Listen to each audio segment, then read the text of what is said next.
திமுக அதிமுகவை சார்ந்த தலைவர்கள் திட்டங்களை வகுத்துக் கொடுத்து இந்த எதிர்கால தலைமுறையின் வாழ்வை செழுமைப்படுத்தினார்களா என்றால் இல்லை.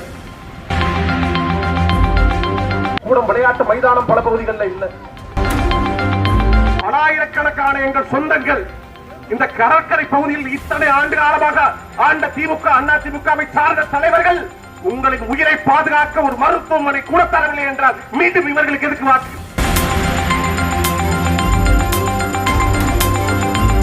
இதுவரைக்கும் ஆண்ட திமுக அதிமுகவை சார்ந்தவர்கள் சுற்றுலாத்துறையை வலிமைப்படுத்தினார்களா? சுற்றுலாவால் ஒரு பொருளாதாரத்தை உருவாக்கியே தன்னிறைவு செய்ய முடியும். திமுக அதிமுகவை சார்ந்த தலைவர்கள் சாராயத்தால் பொருளாதாரத்தை உருவாக்கினாங்க.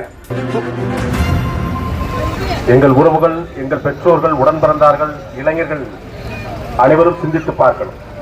இதுவரை நமது பேராவூரணி சட்டமன்ற தொகுதியை ஆண்ட திமுக அதிமுகவை சார்ந்த தலைவர்கள் இந்த நேரத்தில் எதிர்கால தலைமுறைக்கு தேவையான திட்டங்களை வகுத்துக் கொடுத்து இந்த எதிர்கால தலைமுறையின் வாழ்வை செழுமைப்படுத்தினார்களா என்றால் இல்லை.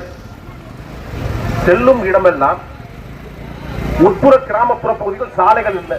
இங்க உங்க புதுப்பட்டினம் பகுதியில் உட்புற பகுதிகளில் சாலைகள் இல்லை. விளையாட்டு வீரர்கள், எண்ணற்ற வீரர்கள், இளம் பிள்ளைகள் இருக்கின்றார்கள். அவர்களுக்கு உடற்பயிற்சி கூடம், விளையாட்டு மைதானம் பல பகுதிகளில் இல்லை. பல பகுதிகளில் நீர்த்தேக்க தொட்டிகள் இடிந்து விழக்கூடிய சூழல்ல இருக்கு.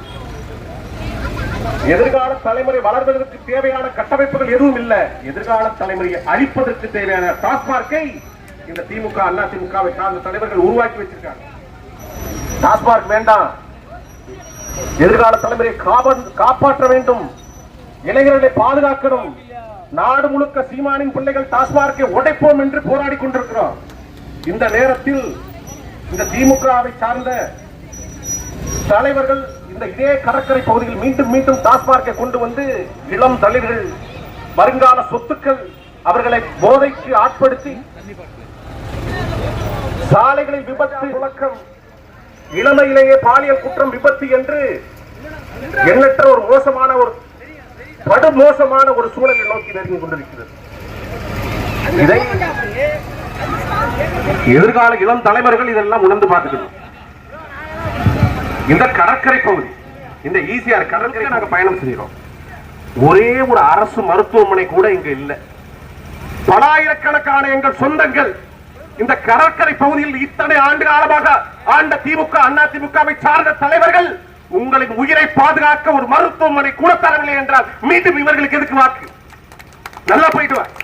அங்க குப்பத்தவன் ஆரம்பிச்சு இங்க நம்ம கொள்ளுக்காடு வரைக்கும் ஒரு அரசு மருத்துவமனை.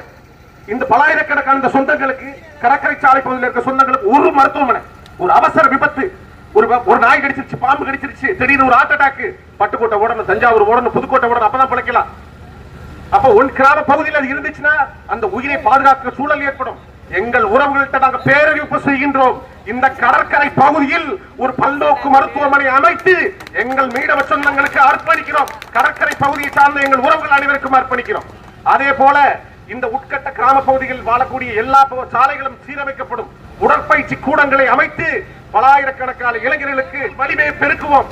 அதே போல விளையாட்டு துறைகளில் ஆர்வமாக இருக்கக்கூடிய உறவுகளுக்கு விளையாட்டு மைதானங்கள் அமைத்து, ஒலிம்பிக் போட்டி இல்ல, உலகத்தில் எந்த போட்டியாக இருந்தாலும் என்ன பேராவூரணி தொகுதியை சார்ந்தவன் அதில் போட்டியிட்டு வெல்வதற்கு இந்த போட்டி களங்களும் தளங்களும் உருவாக்கப்பட்டு அவர்களுக்கு அர்ப்பணிக்கப்படும். நமது சகோதரி பேராவூரணி தொகுதியை சார்ந்த நாம் தமிழர் கட்சியின் வெற்றி வேட்பாளர் புவனா மணியரசன் அவர்கள் 10 ஆண்டுகளுக்கு மேலாக மீனவர் போராட்டம், மாணவர் போராட்டம், வேளாண் குடிகளின் போராட்டம், காவிரி நதிநீர் பிரச்சனை போராட்டம் என்று எல்லா போராட்ட களங்களிலும் உங்களுக்காக நின்றவர்கள்.